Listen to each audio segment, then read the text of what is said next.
Perkenalkan, nama saya Maulana Dhani Akbar, bisa dipanggil Dhani. Alamat saya Padi Talang Sukoturen. Kelas saya kelas 2 SMP. Kegiatan seperti olahraga, bermain bola, dan mengaji, dan belajar.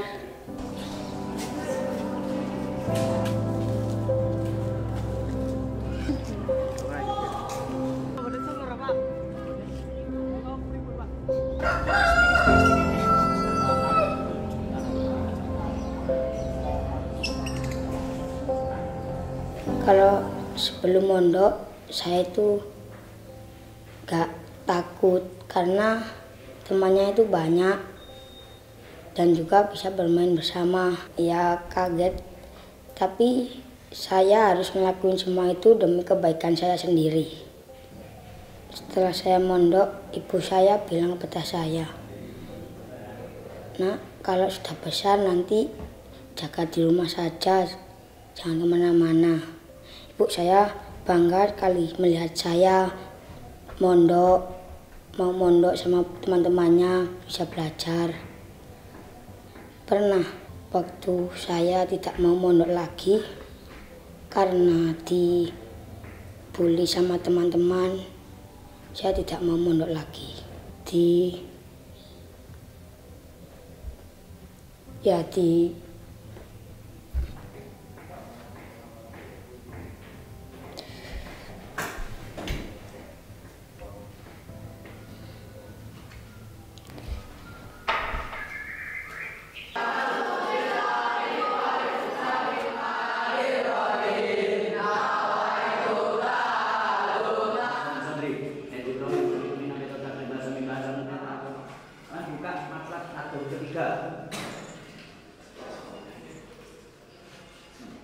Coba urutnya apa itu? Dari kelompok terpatut tumerap dipun tiyang ingkang kados umum saha kedah nerang-nerangaken dhateng panjenenganipun tiyang ingkang paling.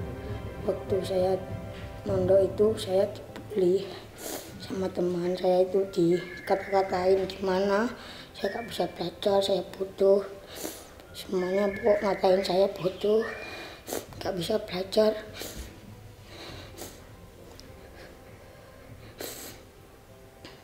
Dan saya merasa putus asa, tidak mau belajar lagi.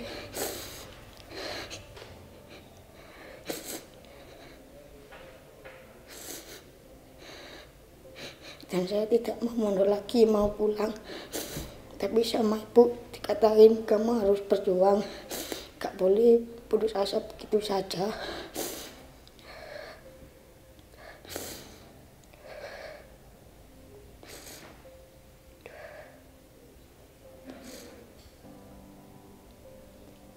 Saya habis dikatain ibu kayak gitu, saya tidak mendengarkan kata teman-teman, dan saya biarkan teman-teman saya bilang kepadaku gak bisa belajar, bodoh, saya biarin aja.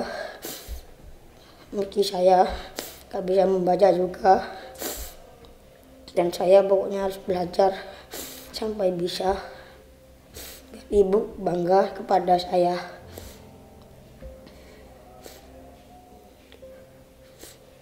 Awalnya hari raya Idul Fitri, pergi ke rumah teman. Di depannya itu ada pondokan. Nah, terus di samping itu temannya itu banyak, satu kampung itu ada yang mondok di sini. Nah, terus karena dia sekolahnya tidak naik kelas karena dia tidak bisa membaca, pada akhirnya dia menginginkan masuk pondok.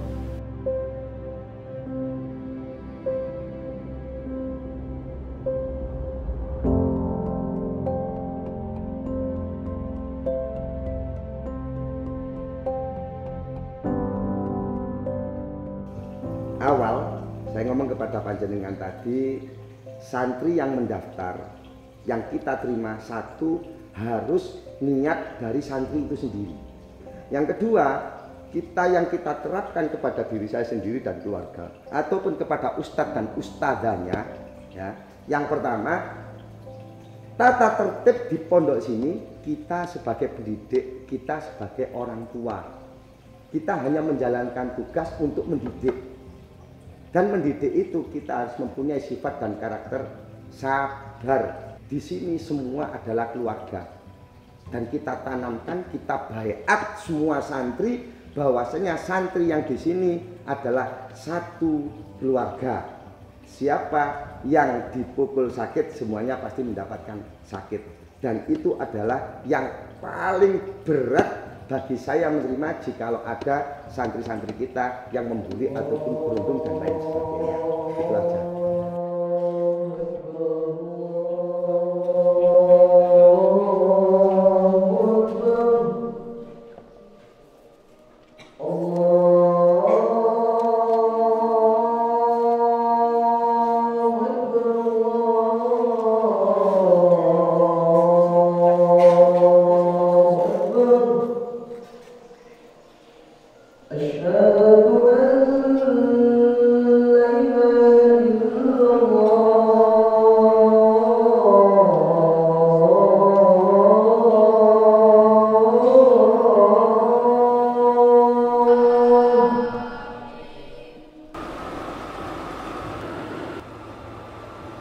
Awal rencana hanya mau sekolah formal dan meneruskan bakat. Mungkin karena dunia luar tidak begitu bagus untuk kehidupan perempuan yang menurut saya terlalu jahat. Akhirnya orang tua saya memutuskan untuk saya dipondokkan di sini. Dan alhamdulillah sampai sekarang bertahan. Ya kalau aku nggak salah sih aku ngelawan ya, bukan ngelawan kayak ngelawannya harus kita berantem, kita pukul-pukulan sih enggak. Mungkin sebisa mungkin kita memberi pengertian. Kenapa aku kok kamu bully? Apa karena aku jelek? Apa karena aku melanggar? Apa karena apa? Kalau tanpa alasan kan kita berhak untuk melawan.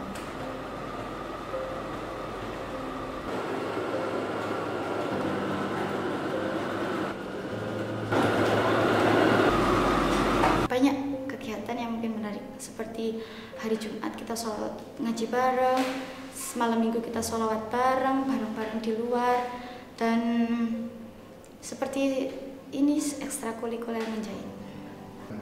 Awal mula menjahit tidak langsung diajarkan menggambar sih, cuman diajarkan cara mengukur badan, cara memasang benang, cara memasukkan benang, dan sampai sekarang mulai bisa menjahit. Saya lama sih di dunia luar itu, kayak bukan tempatnya untuk wanita menjaga diri aja, kayak berpandangan dengan lawan jenis itu sangat biasa, bersentuhan dengan lawan jenis juga hal biasa, berkeluaran dengan lawan jenis juga hal biasa, banyak maksiat yang tersebar di mana-mana, dan untuk wanita yang menjaga dirinya itu sangat tidak pantas untuk dilakukan. Masih belum ada sih, tapi kalau bisa tetap di pondok dan mengabdi. Romo di sini menyiapkan segala fasilitas untuk yang ingin berkeluarga dan menetap di sini. Jadi saya setuju untuk berdiam di sini. Saya itu sama santri-santri semua saya ngomong, niat zaman belajar. Sampai kapanpun kita itu sampai akhir hayat kita tetap harus mencari ilmu. Kalau untuk yang lain, jodoh dan lain sebagainya itu di tangan Allah. Tapi jikalau sambil mencari jodoh, jangan jauh-jauh. Satu guru, satu orang tua, kalau panjenengan itu mencari jodoh, cari saja, ataupun orang tua yang mencarikan, ataupun kita sebagai guru yang mencarikan. Kebanyakan 99% santri-santri itu minta saya yang mencarikan jodoh. Dan kalau saya menjodohkan yang pasti dengan santri sendiri, karena gampang nanti kalau ada masalah, ada perkara, kita tahu sifat dan karakternya santri putra, santri putri ini bagaimana. Jadi kita mengurangi adanya perceraian yang sudah ada di lingkungan kita, khususnya di Kabupaten Malang dan sekitarnya.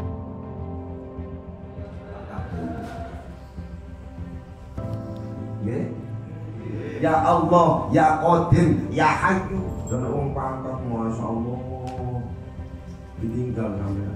Lu orang itu enak tolong terus sampai.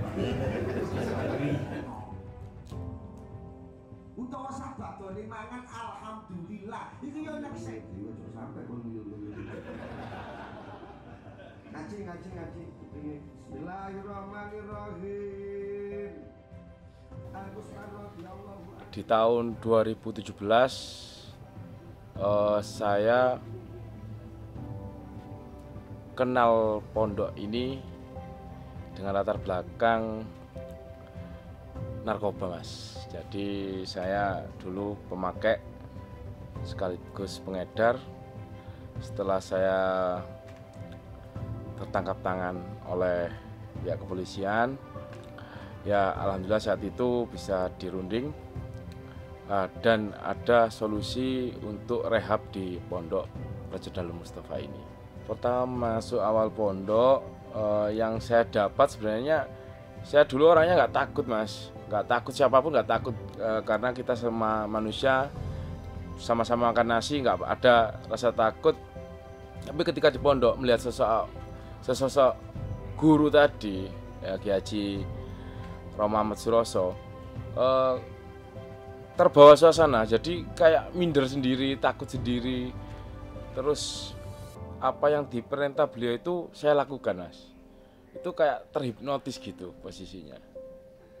Memang mungkin beliaunya yang karismatik dan juga punya apa ya, kalau orang sini bilang itu punya karoma. Ini juga lucu mas. Dulu pernah bertanya sama istri saya mas, karena saya sudah keluarga. Istri saya berdoa biar saya ini tobat gini-gini. Ketika saya tidak makan hijrah, belum hijrah 100%, bikin tobat, istri saya nggak percaya. Masa sih? Karena top recordnya dulu kan kayak gitu. Ketika saya udah hidup di pondok 1 bulan, itu hidup penuh di pondok, ikut kegiatan pondok, yang di rumah itu curiga. Ini di pondok beneran atau di luar, jadi masih belum percaya. Ada momen yang memang keluarga satu rumah, orang tua, istri itu percaya ketika saya daftar umroh mas. Jadi saya sama guru, bukan diperintah ya, saya punya kerentak di hati pingin umroh, bilang sama guru diizinkan. Ya kalau punya rezeki umroh. Ya itu hal-hal aneh yang saya lakukan. Umroh yang di rumah nggak percaya bahwa kita mau umroh. Setelah kita melakukan umroh itu baru ya 90% baru percaya bahwa saya memang benar-benar hijrah di jalan ini. Karena kalau santri Embongan, maaf ya, kebanyakan dari aliran-aliran hitam yang narkoba, peminum, terus apa ya, ya Embongan lah, jenengan tahu semua kehidupan di Embongan itu bagaimana. Termasuk teman-teman kita Aremania yang banyak di sini untuk menimba ilmu di sini, untuk menyembuhkan lahir batinnya, kecanduannya di sini. Alhamdulillah dengan tadi kasih sayang, kesabaran, kekuatan dan lain sebagainya itu menjadikan diri kita dekat kepada mereka.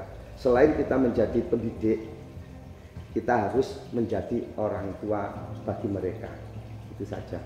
Harapan ke depan ya barokah, manfaat, maslahat di dini wa dunya wal akhirah, husnul khotimah. Coba menutupimu, kau coba menutupimu, ku coba menutupimu, kau coba menutupimu. Terpecahnya tabir gelap, sair rahasia ditabur, nurmu yang lama terkurung, diterjal jalanan kau terpasung, membongkar rahasia dunia, cari nikmatnya rasa, kekal cinta di dalam puja, sir datang dengan tiba-tiba. Allah